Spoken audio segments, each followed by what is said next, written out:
ప్రభుత్వాలు మారినప్పుడు గత ప్రభుత్వ విధానాలను కానీ గత ప్రభుత్వ నిర్ణయాలు కానీ పూర్తిగా పక్కన పెట్టేయడం అనేది షరా మామూలే. అందులో ఉండవటం జగన్మోహన్ రెడ్డి అధికారంలో రాగానే అన్నా క్యాంటీన్ పక్కన పెట్టేయలేదా?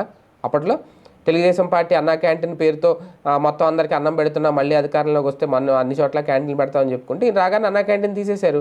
ఓకే, దానికి సంబంధించి ఏదో రేషన్లో అవి పెంచాం ఈ పెంచాం, మేము వండుకోవడానికి బియ్యం ఇస్తున్నాం అన్నారు. రేషన్ బియ్యం ఎవరు ఇవ్వలేదు, కొత్తగా ఏ ప్రభుత్వం అయినా ఇస్తుంది. ఓకే, అది పక్కన పెడితే ఇప్పుడు జగన్మోహన్ రెడ్డి గారు చెబుతున్న మాట తాజాగా అప్పట్లో జగన్ హయాంలో ఉన్న ఈ డోర్ డెలివరీ ఏదైతే ఉందో రేషన్ వాహనాలకు సంబంధించి ఆయన తీసుకొచ్చిన పథకమే అది.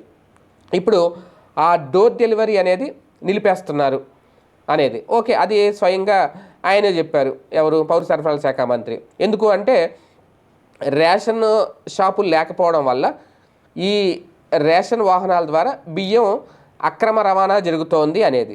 అలాగే ఈ రేషన్ డిపోలు ఏవైతే ఉన్నాయో రేషన్ దుకాణాలు, దాని ద్వారా ఏంటంటే చాలామందికి లబ్ధి పొందేవారు ఇప్పుడు వాళ్ళందరూ రోడ్డును పడ్డారు అనేది. అందుకే వాహనాలు ఆపేస్తున్నాము అనేది. ఒక రకంగా ఇందులో రెండు కోణాలు చూసుకుంటే ఓకే, వాళ్ళు రోడ్డును పడ్డారు అనేది ఒక కోణం.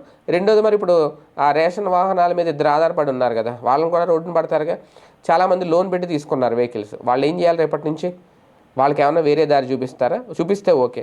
అలాగే రెండోది ఇంటింటికి డాక్టర్ కాన్సెప్ట్ వైసీపీ తీసుకొచ్చింది. దాన్ని కంప్లీట్గా ఇప్పుడు ప్రభుత్వం పక్కన పెట్టేసిందట. అది జగన్మోహన్ రెడ్డి గారు చెప్తున్నారు. ఖచ్చితంగా జగన్ హయాంలో ఉన్న చాలా వాటిని పక్కన పెట్టేస్తున్నారు.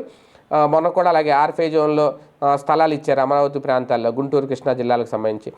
వాళ్ళందరినీ తీసుకెళ్ళి మళ్ళీ యథావిధిగా వాళ్ళ ప్రాంతాల్లో ఇస్తామని చెప్పి అవన్నీ రద్దు చేసేశారు. అవన్నీ ఖచ్చితంగా కొన్ని మార్కులు కొన్ని ముద్రలు చెరిపేస్తారు జగన్మోహన్ రెడ్డిది. ఇప్పుడు రేషన్ కార్డుల మీద ఆయన ఫోటో ఇవన్నీ ఉండేవి, అవి తీసేసి ఇప్పుడు ప్రభుత్వ లోగో వేస్తున్నారు. అలాగని బాబు గారు ఫోటో పెట్టుకోవట్లేదు. అది సంతోషించాల్సిన అంశం. ఇక్కడ ఈ ఫోటోలు పిచ్చి అనేది జగన్కి మాత్రమే ఉందని చాలా స్పష్టంగా అర్థమవుతుంది. ఫోటోలు రంగులు పిచ్చి. అయితే ఇక్కడ జగన్ చెప్పేది ఏంటి అంటే బాబు వస్తున్నారు అన్నీ తీసేస్తున్నారు అనేది. సరే, ఇప్పుడు ఎవరు వచ్చినా తీసేస్తారు కాబట్టి. కానీ ఇక్కడ ప్రజలకు లేని బాధ, అంటే కందకు లేని దొరత ఖర్చుపెట్టుకు ఎందుకని ప్రజలకు లేని బాధ జగన్మోహన్ రెడ్డి పడిపోతున్నారు. ఇప్పుడు కొత్తగా ఏమన్నా మాట్లాడితే బెటర్ అనేది కొంతమంది విశ్లేషకులు చెప్తున్నమాట. ఎందుకంటే నేను పెట్టిన తీసేస్తున్నారు అన్నప్పుడు మరి ఆయన పెట్టిన నువ్వు తీసేసావు కదా అనే ప్రశ్న వస్తుంది. అలా కాకుండా ఇక్కడి నుంచి ఇప్పుడు ఆయన చెప్పాల్సింది మళ్ళీ మేము అధికారంలోకి వస్తే ఏం చేస్తాం. వైసీపీ గతంలో ఓకే మేము పెట్టిన పథకాలు ప్రజలకు నచ్చలేదు, అంతకు మించి ఉపయోగకరమైనవి ప్రయోజనకరమైనవి మెరుగైనవి ఏం చేస్తామని చెప్పాలి. ఎందుకంటే ఎన్నికలకు ముందు అవి ఏం చెప్పకుండా ఉన్న వాటినే కొనసాగిస్తాం అని చెప్పడం వల్లే ఉన్న వాటిని కొనసాగించేలా ఉంటే నువ్వెందుకు బాబు అని చెప్పి పక్కన పెట్టారు. బాబు మళ్ళీ కొత్త ఇస్తానంటున్నారని చెప్పి ఆయన కూర్చోబెట్టారు. ఇప్పుడు మళ్ళీ కూడా నేను పెట్టినన్ని తీసేస్తున్నారు, మళ్ళీ అవి ఉండాలి అంటే మళ్ళీ అవే కొనసాగిస్తాడేమో జగన్ అనుకుంటారు జనాలు. అవి నచ్చట్లేదని అర్థమైపోయింది కదా ఒక రకంగా. ప్రజలు నిన్ను తిరస్కరించారు, జగన్ వద్దు అని అనుకున్నారు అంటే జగన్ పెట్టిన పథకాలు నచ్చలేదనే కదా అర్థం.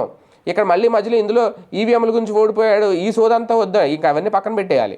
ఇప్పుడు 10% ఓటు బ్యాంక్ ఎప్పుడు పక్కకి వెళ్ళిపోయింది అంటే తటస్థ ఓటర్లు జగన్ వైపు లేరు అనేది చాలా స్పష్టంగా అర్థమైపోయింది.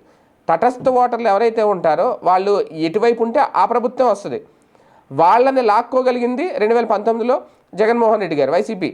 ఇప్పుడు వాళ్ళని పోగొట్టుకుంది. మళ్ళీ ఇప్పుడు వాళ్ళని తీసుకురావాలి, వాళ్ళని మెప్పించాలి అంటే సంక్షేమం విషయంలో గతంలో చేసిన తప్పిదాన్నే మళ్ళీ ఒప్పుకోవడం మానేసి తప్పుగా ఒప్పుకొని కొత్తగా ఏం చేయబోతున్నారని చెప్తే బెటర్ ఏమో. లేదు ఇదే పందాతో ముందుకు వెళ్తే ఇబ్బందేనేమో వైసీపీకి అనేది విశ్లేషకుల మాట.